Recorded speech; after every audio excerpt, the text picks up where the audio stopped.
Udah kelihatan belum ya? Iya, sudah terlihat. Nanti Ya. dibesarkan sedikit aja ukuran 120 atau berapa.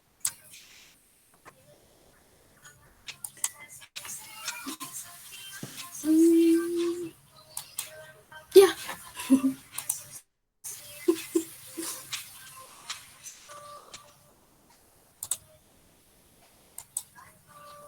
Ini.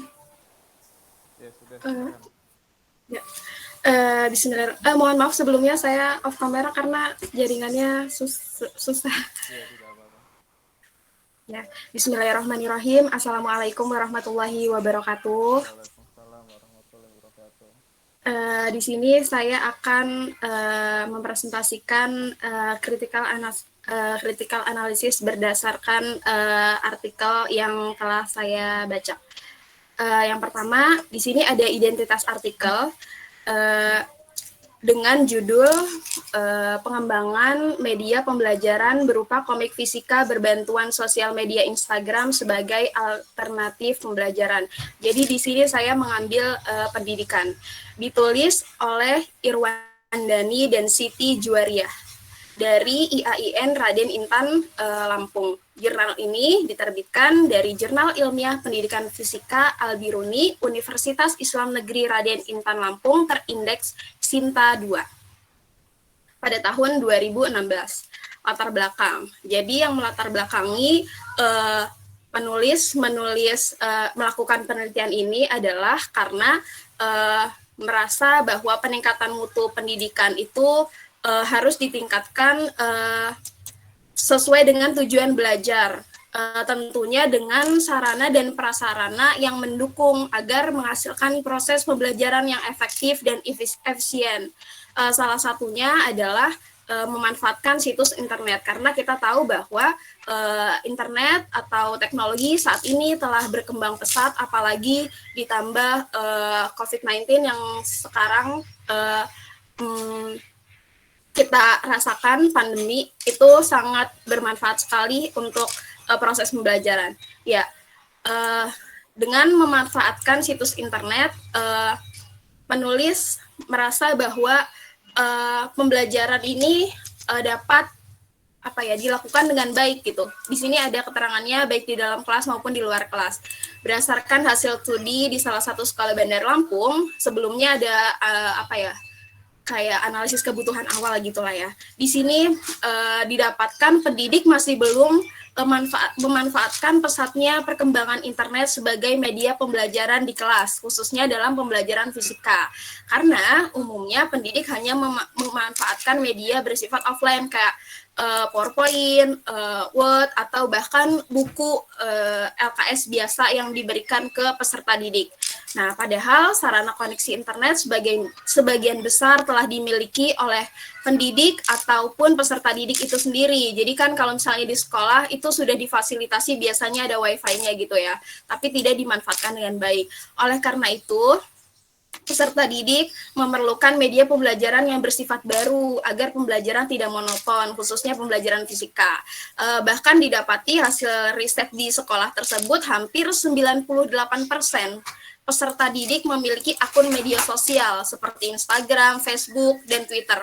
Itu artinya peserta didik ini sudah bisa memanfaatkan teknologi gitu. Bahkan 98% pula peserta didik ini mengerjakan tugas dengan memanfaatkan teknologi gitu.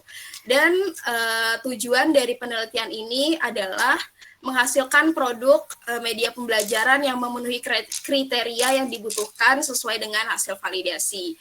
Untuk metode yang digunakan adalah metode penelitian dan pengembangan dengan model 4D, dengan tahapan penelitian berupa pengumpulan data, validasi dari desain, terus ada ahli, materi, bahasa, dan ada uji coba terbatas yang dilakukan di beberapa kelas. Dan tentunya ada revisi produk dengan melakukan angket yang dianalisis menggunakan skala Likert 1-5.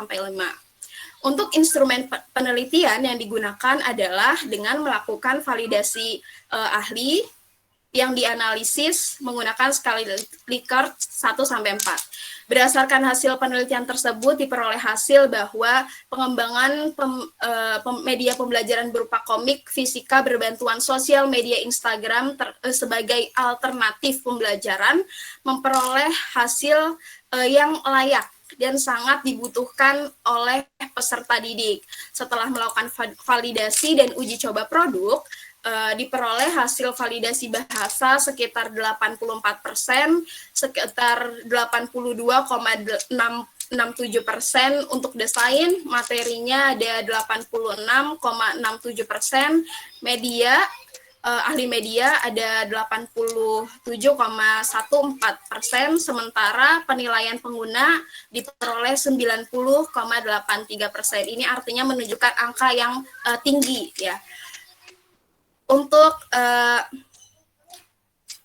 ringkasannya di sini, untuk meningkatkan kemajuan suatu bangsa dapat melakukan upaya peningkatan mutu yang berawal dengan tujuan pendidikan kan.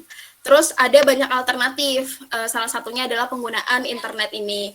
Dengan penggunaan media, dengan salah satu memanfaatkan sosial media, di sini peneliti menggunakan pengembangan research and development dengan model 4D, dengan instrumen pengumpulan data, angket, yang dianalisis menggunakan skala Likert 1-5. Kemudian media pembelajaran berbantu media sosial Instagram bisa dijadikan alternatif pembelajaran fisika karena sifatnya dapat diakses kapan saja dan di mana saja. Ini berdasarkan hasil yang tadi, hampir 98% peserta didik memiliki akun media sosial. Tentu ini tidak menjadi penghambat adanya pengembangan media pembelajaran ini, karena kan peserta didik sudah menguasai sosial media tersebut. Sementara berdasarkan hasil nilai pengguna diperoleh 90,83%. Dengan ini dapat disimpulkan bahwa pengembangan komik fisika berbantuan sosial media Instagram bisa dijadikan alternatif pembelajaran fisika karena sifatnya yang bisa diakses kapan saja dan di mana saja. Untuk analisisnya, yang pertama ada media pembelajaran komik fisika dan yang kedua ada sosial media Instagram sebagai alternatif pembelajaran. Yang pertama, media pembelajaran komik fisika.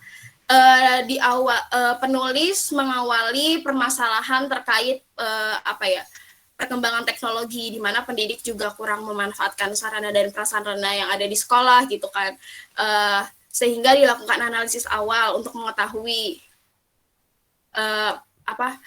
karena dari hasil analisis awal pendidik belum memanfaatkan perkembangan ini, akhirnya penulis merasa bahwa harus ada pengembangan nih, maksudnya karena sudah difasilitasi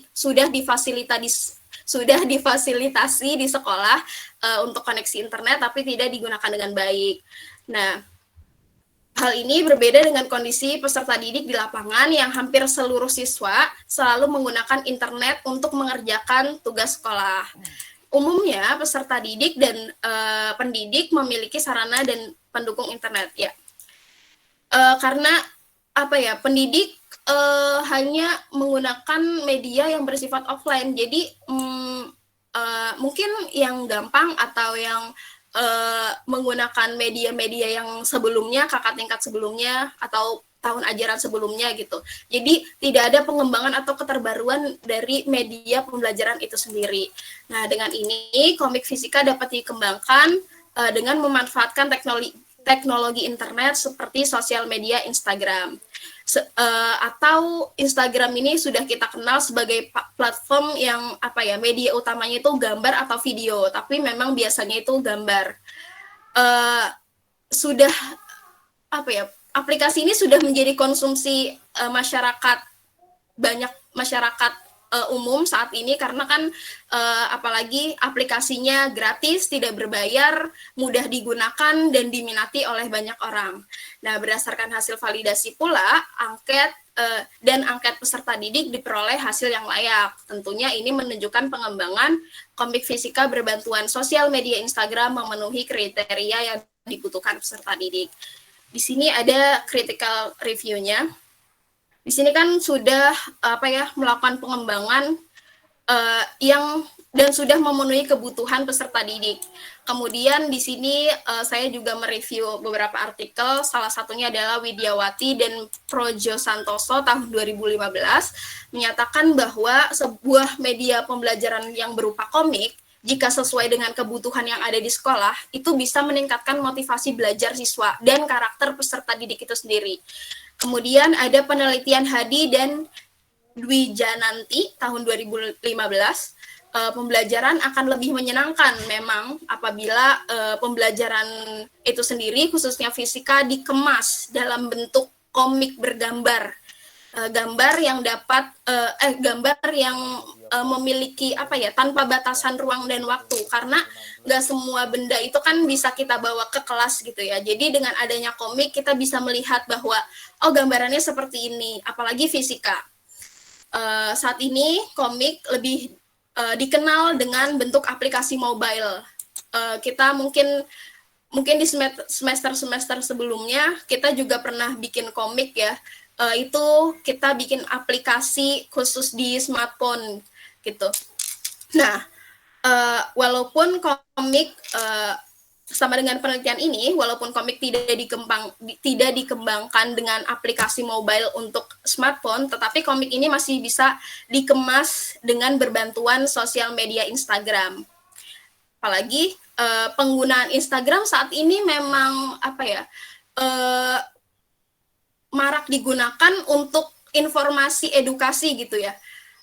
Salah satunya di sini ada penelitian dari Sari Basit tahun 2020, saat ini media konvensional hampir tergeser karena memang masyarakat lebih meminati apa ya perkembangan teknologi itu sendiri. Dan ya jadi beralih ke Instagram, Twitter ataupun Facebook. Tetapi ada beberapa riset yang berbeda. Ada salah satu riset yang berbeda, yaitu terkait penggunaan Instagram ya.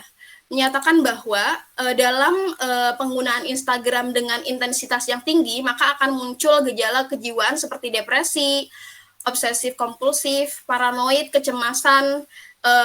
Jadi mungkin permasalahannya gini, kan kalau misalnya kita membagikan link atau sosial media berupa apa ya gambar, biasanya tuh di bawahnya akan muncul gambar-gambar yang terkait biasanya. Kalau misalnya kita sering ngebuka hal apa ya hal yang sama gitu, jadi algoritmanya nanti akan muncul hal yang sama. Kalau misalnya kita apa ya melakukan hal tersebut dengan intensitas yang tinggi, tentu ini akan berdampak pada mental seseorang atau kejiwaan seseorang. Bahkan dalam penelitian ini belum banyak ditemukan untuk cara apa ya bagaimana mencegah agar peserta didik itu tidak terkena dampak buruk akibat penggunaan sosial media Instagram itu sendiri. Mungkin lebih apa ya lebih cara nguranginnya dikurangin intensif buat buka Instagramnya. Paling itu aja caranya. Ini beberapa daftar pustaka ada 1, 2, 3, ada 4, 5. Ada 5 artikel yang sudah saya review. Terima kasih. Wassalamualaikum warahmatullahi wabarakatuh. Waalaikumsalam warahmatullahi wabarakatuh. Iya, terima kasih Reva. Jadi tadi sudah diungkapkan oleh Reva yang terkait dengan penelitian artikel yang dipublikasi pada tahun 2016. Nah, kalau nggak salah itu kan pada masa 2015, 2016, 2017 itu media pembelajaran di fisika yang sedang berkembang saat itu adalah tentang komik memang. Tapi kalau kita lihat sekarang itu kan sudah bergeser tetapi lebih ke arah digitalnya. Gitu. Makanya waktu kurang lebih sekitar 2019-2020 semua media pembelajaran yang basis adalah konvensional itu beralih ke arah smartphone semuanya. Entah itu dalam komik, dalam modul, entah dalam apa praktikum, semuanya itu lari dengan smartphone. Nah, di sini kita bisa mengkaji nih, ternyata riset-riset itu berkembang terus gitu kan, tergantung pada kemajuan atau kemajuan zaman. Jadi kalau saudara nanti melakukannya, kita bisa lihat nih riset yang dilakukan si siapa Irwandi ya tadi dari IAIN Raden Inten. Itu nanti kalau kita menggunakan aplikasi Paldis Osperis atau Fosviewer, nanti bisa kelihatan nih kira-kira riset ini untuk kedepannya masih layak untuk diteliti nggak sih, terkait dengan hal apa nanti bisa kelihatan. Nah, memang tadi diungkapkan ini jurnal Sinta 2. Sinta 2 itu termasuk jurnal nasional terakreditasi eh, berdampak tinggi ya. Berdampak tinggi itu masuknya itu untuk publish di situ agak agak sulit. Biasanya itu butuh waktu kurang lebih hampir 1 tahun untuk publish di jurnal itu. Bisa 6 bulan sampai 1 tahun karena proses reviewnya itu sangat ketat dibandingkan di jurnal-jurnal nasional Sinta 3, 4, 5, 6 atau yang tidak terakreditasi. Itu seperti itu. Nah, di situ dikatakan nanti saudara yang penelitiannya pengembangan bisa dilihat dalam latar belakang artikel yang tadi ditulis oleh yang dikaji oleh Reva itu semuanya itu berdasarkan analisis kebutuhan, ya kan? Pertama itu si peneliti mengkaji nih butuh ada pengembangan media pembelajaran, tapi apa yang butuh yang dikembangkan? Ditemukan bahwa butuh komik yang media bergambar itu apa? Komik. Nah, kemudian ini harus diintegrasikan dengan perkembangan teknologi saat ini, sosial media yang dimiliki oleh siswa itu paling banyak apa? Dia biasanya si peneliti itu menyebarkan kuesioner ataupun angket. Oh ternyata Instagram dan Facebook sangat besar penggunanya di sekolah tersebut. Maka bisa kita pilih nanti media pembelajaran bergambar menggunakan sosial media Instagram atau Facebook, berarti pakai komik yang dihubungkan dengan Instagram itu seperti itu. Nah itu jadi latar belakang riset itu yang penelitian pengembangan dari situ analisis kebutuhannya. Jadi ada benang merahnya. Kenapa sih kita mengembangkan komik dengan Instagram? Ya itu berdasarkan hasil observasi itu seperti itu. Maka seperti saudara ingin meneliti pengembangan, misalkan sekarang apa ya, modul praktikum gitu kan. Modul praktikum berbasis misalnya QR code gitu.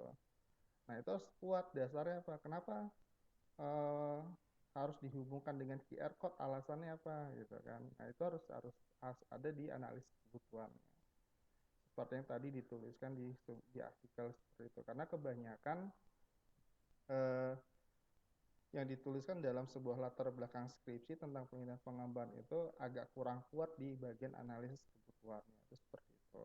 Nah, kemudian tadi memang banyak riset-riset mendukung bahwa selain di sini kan kalau nggak salah itu penelitian menggunakan model 4D, tapi hanya sampai tahap hmm, uji kelayakan gitu. Uji kelayakan itu ini belum dibuktikan komik fisika dengan Instagram ini untuk apa gitu kan. Nah, kan belum tahu kan. Ini kan baru sampai tahap pengembangan saja.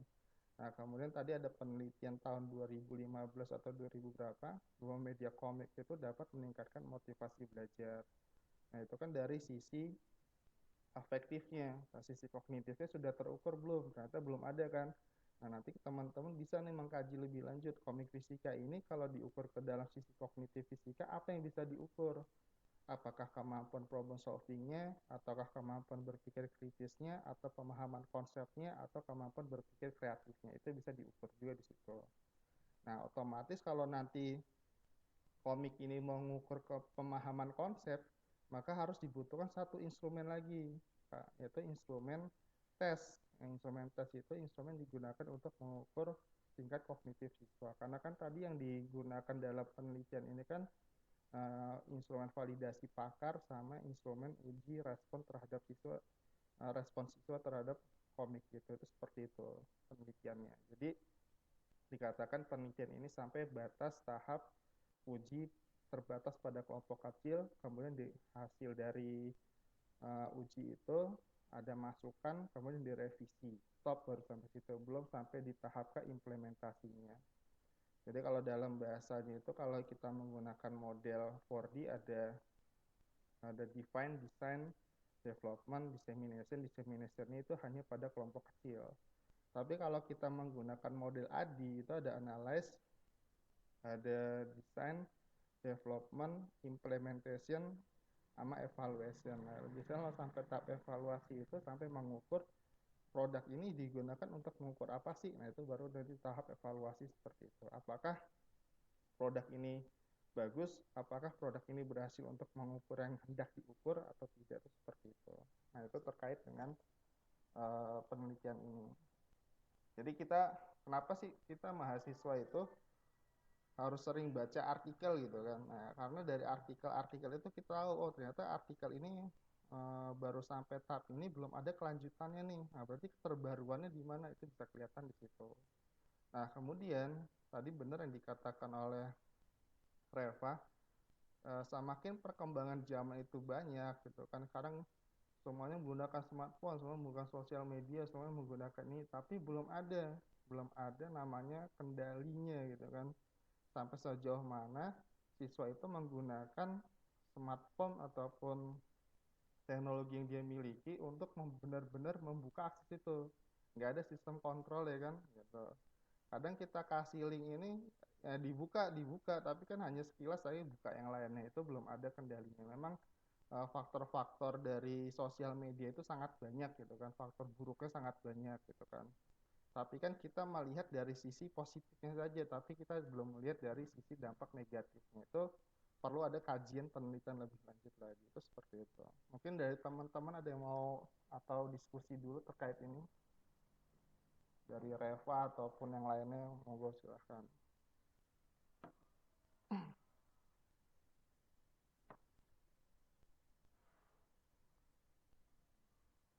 Ini kalau di bagian evaluasi, penggunaan sosial media ini dalam bidang pendidikan bisa dievaluasi lebih lanjut gitu kan. Itu jadi sebuah riset baru lagi itu bisa gitu kan. Karena kan kita selalu bilang nih, sosial media semakin perkembangan zaman yang cepat ya, yang cepat kemajuan teknologi informasi yang cepat, maka seluruh dunia pendidikan diarahkan ke arah sana semua. Tapi kita nggak tahu kan dampak negatifnya apa gitu kan. Padahal kita tahu dampak negatif, tapi kita seakan-akan itu nggak tahu. Kita hanya fokus, kita hanya berharap kita kasih sesuai ini, pakai teknologi ini hasilnya seperti apa, tapi kita nggak ngukur efek dari faktor eksternalnya tersebut. Itu seperti itu banyak kejadian seperti itu. Nah, itu terkait riset seperti itu. Oke, ada yang mau didiskusikan dulu atau ada yang mau menyambung Reva?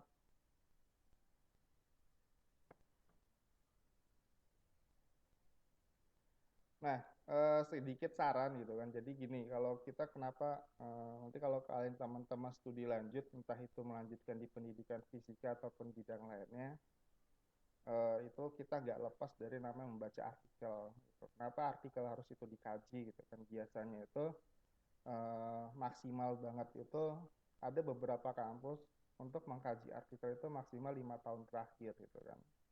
Kalau di kita kan 10 tahun terakhir, itu ada yang 5 tahun terakhir kita jadi sama. Kalau di S2 kebanyakan itu syarat untuk sidang tesisnya di kampus luar ya, di beberapa kampus itu mensyaratkan harus publish di jurnal nasional Sinta 2. Nah, Sinta 2 itu termasuk agak berat masuknya gitu kan dibandingkan Sinta lainnya, itu Sinta 2.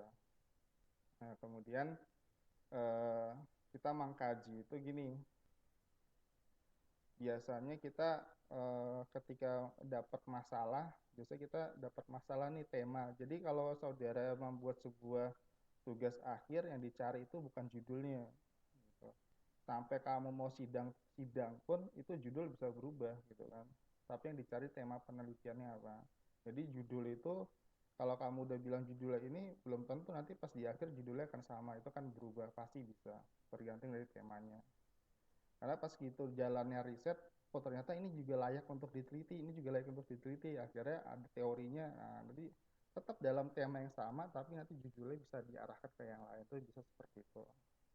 Nah, biasanya gini, kita ingin mengkaji artikel contoh yang lagi ngetren sekarang itu tentang teknologinya itu adalah VR, virtual reality gitu kan. Nah, ini juga virtual reality ini kan katanya bagus gitu kan. Jadi kalau buat fisika itu kalau saya baca-baca artikel terkait eh, bentuk-bentuk yang abstrak itu dibuat secara nyata gitu. Jadi katanya fisika itu belajar bersifat abstrak bisa diangkat ke dunia nyata dengan virtual reality. Itu konsep atau teori yang sudah dibangun gitu. Tapi kita belum tahu kan dampaknya seperti apa. Nah, dari situ kamu bisa kaji nih tentang virtual reality, keunggulannya apa, ininya apa, kemudian apa yang hendak diukur, itu kita kaji di beberapa artikel. Jadi kalau kita mengkaji artikel, jangan kita download banyak-banyak gitu. Saya download 2 artikel dulu gitu kan. Oh, ini kita kaji dari artikel ini yang bisa saya ambil untuk tugas akhirnya apa sih? Ditandain. Oh, ini latar belakangnya bagus nih, ini bisa disangkut pautkan. Nah, makanya kalau saudara pernah baca artikel, kalau artikel-artikel Indonesia kan satu kalimat itu kan biasanya kan satu kutipan gitu. Misalkan eh, motivasi belajar siswa apa ya? Pembelajaran PJBL dapat meningkatkan keterampilan proses sains gitu. Dalam kurung misalkan Bakti 2020. Tok gitu aja. Padahal kalau dalam di beberapa artikel internasional bahkan yang di Sinta 2 atau Sinta 1 itu ditemui PJBL dapat meningkatkan keterampilan proses sains dalam kurung Bakti 2021 bahkan Dasmo 2018. Jadi satu kalimat itu bisa sampai 3 sampai 7 artikel. Artinya kalimat itu udah diparafrasekan jadi menjadi sebuah kalimat itu kita ngambil dari rujukan 7 atau 5 artikel itu seperti itu. Makanya kita bisa melihat kok artikel cuman 5 halaman tapi daftar pustaka ada 40 gitu. Nah, itu seperti itu caranya gitu. Dan biasanya para editor jurnal akan senang yang kalian ngelihat seperti itu. Kalau saya sebagai editor jurnal ketika mereview sebuah artikel, saya lihat dulu daftar pustakanya gitu. Oh, daftar pustakanya hampir 80% jurnal semua. Tahunnya terbaru, kemudian banyak. Nah, isinya baru kita lihat. Tapi kalau kita udah ngelihat daftar pustaka cuman ada 5 gitu kan. Nah, kita nulis artikel. Kemudian kebanyakan buku, udah deh nggak usah di review lah, udah ditolak sebelum sebelum dibaca ditolak duluan itu biasa seperti itu. Ini biasa seperti itu karena editor jurnal itu menseleksi artikel seperti itu tujuannya ya untuk peningkatan akreditasi juga karena dalam penilaian akreditasi jurnal eh, untuk dapat nilai terbaik itu 80% itu rujukan primer. Nah, rujukan primer itu adalah artikel yang di jurnal. Setelah 80% keterbitnya itu misalkan 7 tahun belakang itu juga sebagai penilaian dari akreditasi juga. Makanya biasa seperti itu. So, oke, ada yang mau didiskusikan? Kita sampai setengah 12 aja. Mungkin yang minggu depan nanti disiapin aja Julika.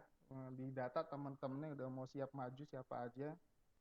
Urutan gilirannya ntar biar apa pas gitu ketunjuk entah nanti setiap pertemuan ada yang maju 2 atau 3 itu tergantung waktunya aja nanti. Baik, Pak. Silakan ada yang mau didiskusikan kembali.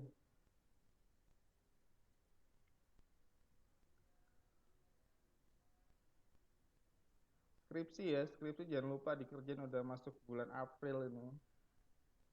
Udah bulan April, insya Allah bulan akhir Juli itu bisa udah pendaftaran sidang sekarang.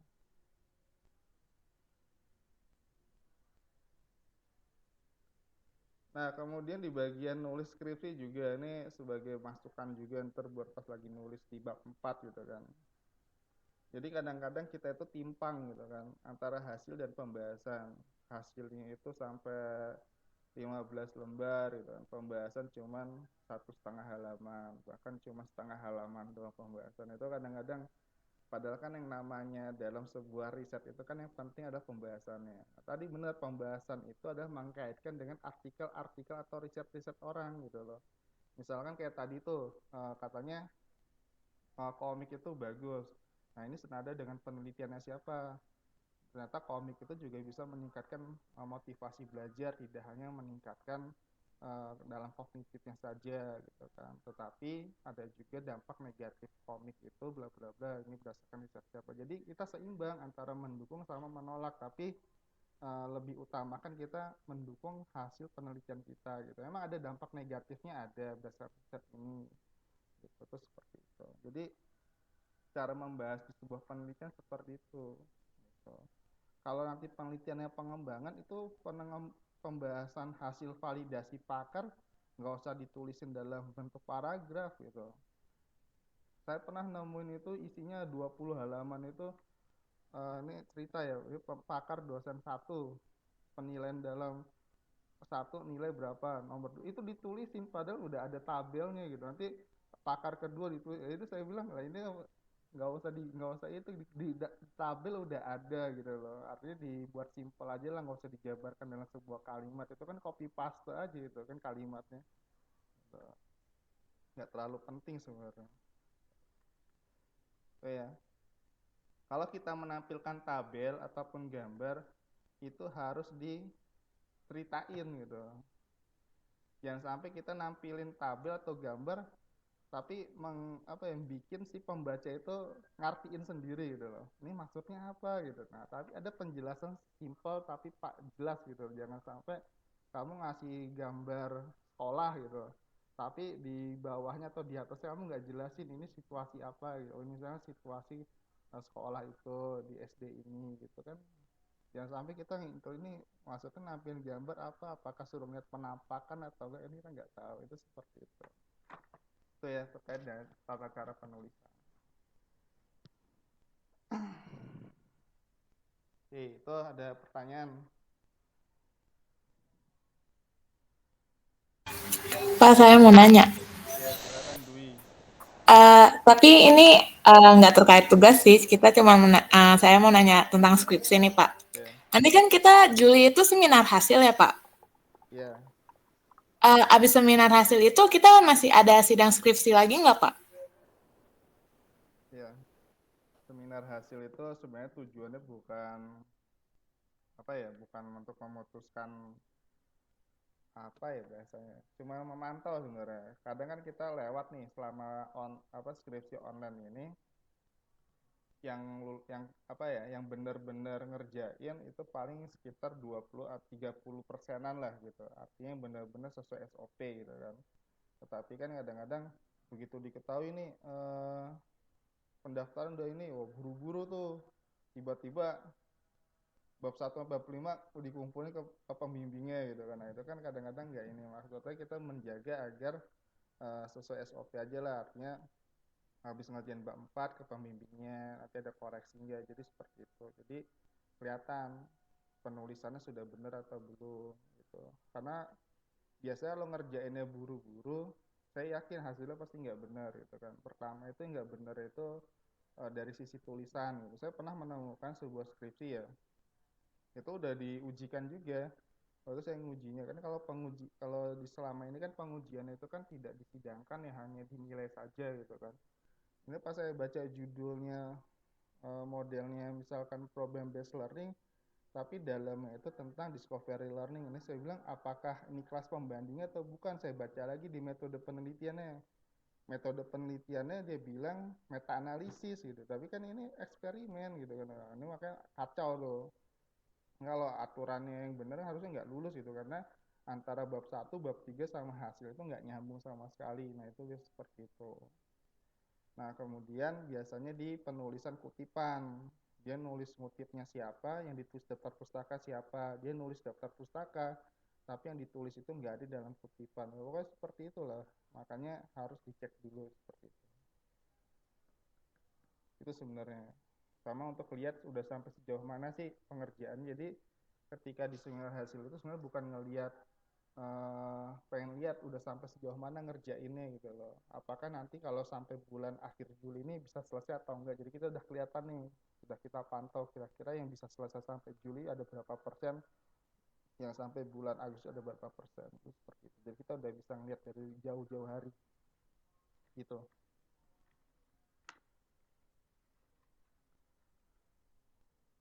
Oke, ada lagi, silakan mau ditanyakan. Pak, saya mau nanya juga terkait skripsi.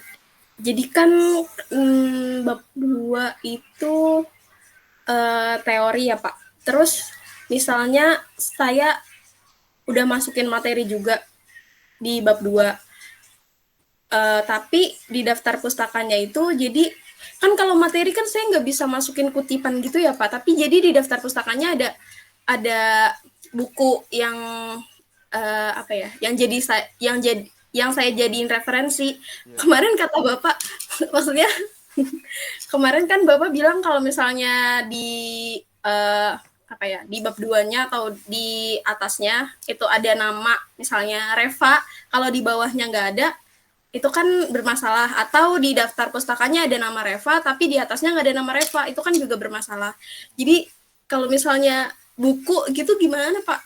Misalnya pas di bagian penulisan materi itu bilang aja materi dari buku apa gitu. Misalkan Marton Kanginan siswa kelas 11 pada materi apa gitu kan. Nanti baru ke bawahnya itu kan tinggal ibaratnya nginput dari buku materi itu kan, nanti baru di bagian daftar pustaka ditulis Marton Kanginan M 2000 berapa kan, seperti itu biasanya. Misalkan di bagian materi pada penelitian ini ada pada bab ini merujuk pada buku siapa gitu kan. Kadang-kadang kita kan jujur aja, kadang-kadang mahasiswa kan ada tambahan macam-macam dalam buku dari Kanginan, nanti tambahan kalau kita ngambil dari sumber lain selain Kanginan tuliskan juga sumbernya dari apa gitu. Oh, jadi ditulis semua gitu ya, Pak? Iya, seperti itu. Oh, saya masuk-masukin aja, Pak. Maksudnya kalau masukin dari satu sumber buku nggak masalah, karena kan udah dirujuk di atas di awal dari buku, misalkan Bob Foster atau Kanginan, terus silahkan boleh. Tapi kalau misalnya ada gambar yang kita ambil selain dari buku itu, nah baru cantumkan gambar itu dari sumbernya dari mana. Gitu. Tapi kalau sumber-sumber yang dari peneliti atau kayak kita bikin tabel sendiri itu nggak perlu dituliskan sumber peneliti, nggak usah. Tapi kalau itu sumber selain dari kita itu baru kita tuliskan seperti itu. Oh, maksudnya kalau misalnya gambarnya bikin sendiri, itu nggak perlu ditambahin sumber dokumen pribadi gitu, nggak perlu, Pak? Nggak usah dokumen pribadi, nggak usah. Karena kebanyakan bikin tabel di bab 4, bab 5, atau di bab berapa itu dokumen itu nggak perlu usah ditambahkan. Sama satu lagi, di bagian landasan teori, ini agak sedikit rancu ya. Jadi landasan teori itu adalah bukan definisi. Ya, bukan definisi. Kadang-kadang kita itu banyak yang salah itu di definisi. Misalkan PBL menurut ini adalah ini. PBL menurut ini. Itu bukan definisi harusnya, tapi menjelaskan PBL itu apa sih? Problem baseline pembelajaran gini-gini, misalkan dalam kurung Bakti 2012. Nah, kemudian langkah-langkah pemilihan PBL ini dari siapa. Jadi penjelasan terkait dengan variabel itu gitu loh. Jadi bukan definisi. Itu yang salah seperti itu. Karena namanya landasan teori bukan definisi teori gitu kan. Nah, itu kadang-kadang kita salah di situ. Memang sih kebanyakan kalau kamu lihat di beberapa skripsi itu emang biasanya pertama hasil belajar menurut Sugiana adalah ini, hasil belajar menurut Sugiono adalah ini, hasil belajar menurut ini adalah ini. Berdasarkan definisi tiga ahli di atas, hasil belajar adalah, nah karena seperti itu. Sebenarnya yang benar itu natural gitu. Kita membahas hasil belajar merupakan hasil akhir dari sebuah proses pembelajaran, bla bla bla. Indikator dikatakan siswa itu memiliki hasil belajar yang baik apa dari siapa. Jadi kita ngambil itu jadi bukan teori habis itu begitu udah selesai membahas masuk variabel baru teori lagi ya, itu kan kelihatannya kaku gitu loh, padahal kan bukan seperti itu yang diharapkan.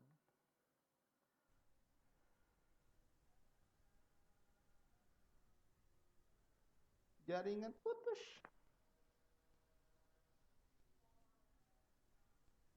Jaringan saya putus keluar ya. Sudah terdengar lagi belum? Sudah ya? Tadi suara saya terdengar nggak? Nah, jadi seperti itu. Jadi kita membahas itu tidak hanya landasan teori, itu bukan definisi teori, itu yang salah seperti itu. Makanya bolehlah melihat skripsi-skripsi dari kampus luar, boleh gitu kan, terkait bagaimana sih cara menulis landasan teori, itu kan agak sedikit berbeda dengan biasa cara kita nulis di Unindra seperti itu. Jadi yang benar itu namanya landasan teori adalah teori yang mendasari variabel itu dibentuk apa sih gitu. Ini tuh ada lagi, silakan. Tinggal 3 menit lagi mau sholat Jumat kita. Nah, Bapak saya mau nanya Ya silakan Mary. mengenai skripsi juga nih Pak, kan Bapak kan tadi jelasin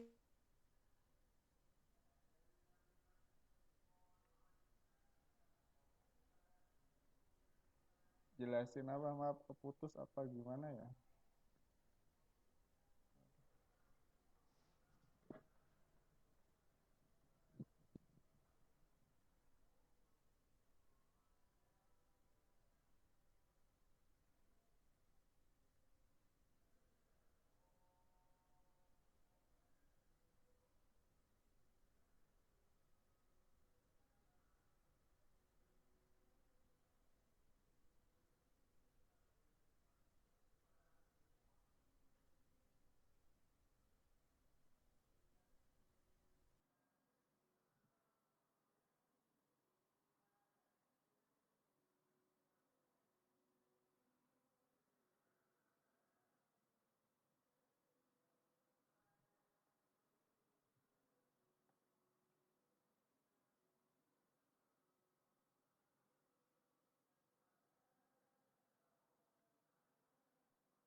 Chat aja di grup.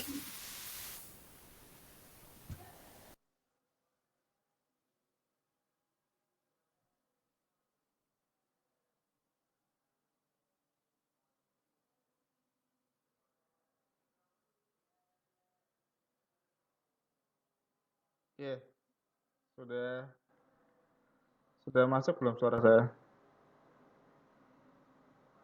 Sudah Pak. Ya ya. Jaringannya putus, saya ganti hotspot dulu. Tadi apa Mary pertanyaannya? tadi kan Bapak sebelumnya udah jelasin tuh tentang apa tuh yang landasan teori itu dan mengkaji dari beberapa artikel kan. Nah itu kadang tuh kan saya kan membahas tentang gaya gesek gitu kan. Jadi saya tuh menemuin uh, beberapa artikel yang kayak beda-beda gitu. Terutama rumus gitu kan. Kalau untuk beberapa artikel, kalau pendapat tentang teori atau definisi gitu-gitu kan mungkin masih bisa disimpulkan kan dengan kata-kata sendiri. Nah kalau misalnya tentang rumus nih kan, kalau rumus kan tentang angka gitu ya Pak. Nah itu kadang tuh saya nemuin artikel rumusnya pakai yang ini, rumus gesek ini. Terus artikel yang lain rumus gesek ini. Jadi kayak beda-beda gitu Pak. Nah menurut Bapak gimana cara mengkaji artikel itu yang benar-benar yang kita butuh gitu? Maksudnya kayak takutnya uh, artikel ini salah gitu, rumusnya atau gimana gitu Pak. Kalau persama atau rumus kembalikan ke aslinya lagi, rujuk kepada buku, biasanya itu bisa ke Halliday ataupun ke Tipler, gitu kan, buku-buku di perguruan tinggi fisikanya. Karena kalau untuk di beberapa artikel, kadang-kadang kan dia ketika melakukan riset itu ada beberapa modifikasi. Nah di modifikasi itu kita belum mau baca nih dia dimodifikasi bagian apanya. Ntar rumusnya itu diubah di bagian apa. Nah makanya kembalikan ke rumus dasar. Itu cari di Halliday ataupun di buku Tipler atau di Fisika Universitas. Terkait dengan konsep-konsep dasar dari persamaan-persamaan entah itu dalam gaya gesek ataupun yang lain itu seperti itu gitu. Rujukannya ke arah sana. Kalau untuk yang penelitian itu lebih ke arah eksperimen di fisikanya gitu. Berarti lebih ke buku gitu ya Pak kalau tentang rumus gitu. Iya, cari di buku tingkat universitas kan banyak tuh. Di Fisika Universitas ada yang punya Young Friedman, ada juga yang Tipler punyanya Fisika Teknik, ada juga yang lain itu macam-macam. Jadi dari situ, dari dasarnya. Jadi ketika nanti kamu menuliskan dari situ, ketika nanti pun dibantah oleh penguji ataupun apa, kamu ada rujukannya. Loh, saya menggunakan ini rujukannya, kan jelas gitu. Jadi nggak ada yang salah selama kita ada yang kita rujuk gitu. Sama seperti kamu mengatakan bahwa PJBL itu tidak eh, tidak dapat meningkatkan keterampilan proses sains. Nah, kamu kan menentang banyak penelitian, tapi ini berdasarkan penelitian si ini gitu. Nah, kamu nggak salah karena kamu merujuk pada penelitian orang. Itu seperti itu. Jadi kita bicara berdasarkan data dan fakta gitu kan. Gitu, seperti itu. Ya, baik Pak. Makasih Pak. Ya. Oke, sampai sini aja ya. Udah setengah 12 kayaknya. Mungkin nanti kita lanjut minggu depan di jam 1 normal kembali. Nanti dipersiapkan untuk yang maju besok siapa-siapa aja. Nanti untuk yang sudah maju, Reva, nanti saya kirimkan alamat email untuk mengirimkan hasil paparan yang tadi nanti ke email aja. Jadi kalau yang udah maju baru kirim ke email kita aja. Siapa? Oke, terima kasih untuk semuanya atas perhatiannya di perkuliahan hari ini. Mohon maaf jika ada salah-salah kata untuk hari ini. Akhir kata, wassalamualaikum warahmatullahi wabarakatuh. Waalaikumsalam. Terima kasih Pak. Oke, saya pamit ya.